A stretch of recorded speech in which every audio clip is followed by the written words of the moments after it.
in this video, we're going to talk about some stock splits.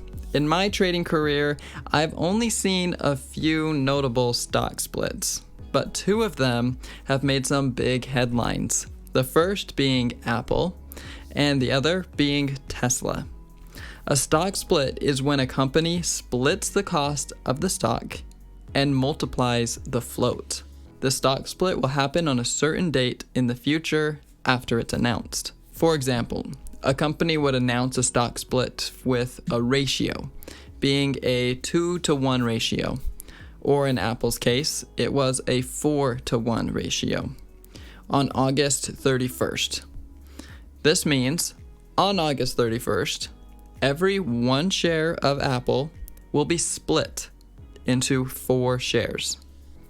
This does not change the value in the shareholder's portfolio, because now, instead of just owning one share for $400, they would own 4 shares for $100. The company is able to do this because they are now multiplying the float by 4. So if the stock had 1 million shares of float, it now has 4 million shares with that 4-to-1 stock split. Most common among traders, they see this as a bullish thing because now the stock is more affordable, bringing the stock to more traders and investors' price points. For this reason, stock splits are more common among the larger cap stocks. On the other hand, we have what's called a reverse stock split. This is a lot more common among the smaller cap stocks, which is really just the exact opposite of a stock split.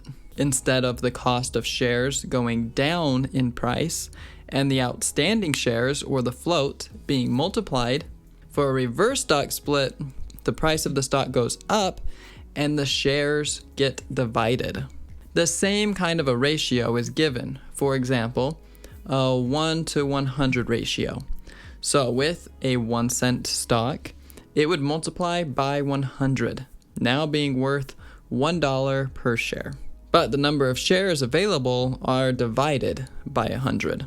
So if their float was, say, 1 million, now it would be divided by 100, giving 10,000 shares available to the public at $1 each. Now, why would a company want to do a reverse stock split? Most will do it to boost the company and save themselves from getting delisted.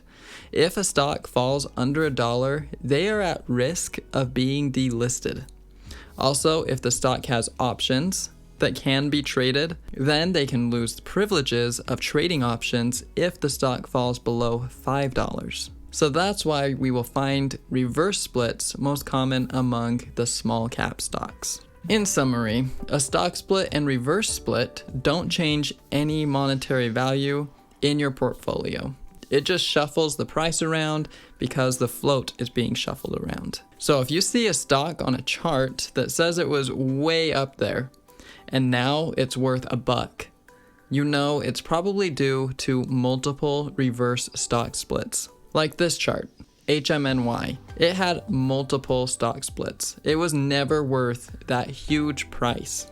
It's because the reverse stock splits are skewing the chart. With a normal stock split, you won't really see a difference in the chart, just the pricing is going to be a little bit cheaper than it looked like maybe a year ago or so. For example, on this chart, this is Apple, you can't even tell it did a stock split. If you looked at this chart a few months ago, you would have seen that it was worth $400 and now it's in the hundreds. So that's it for stock splits, and I'll see you in the next video.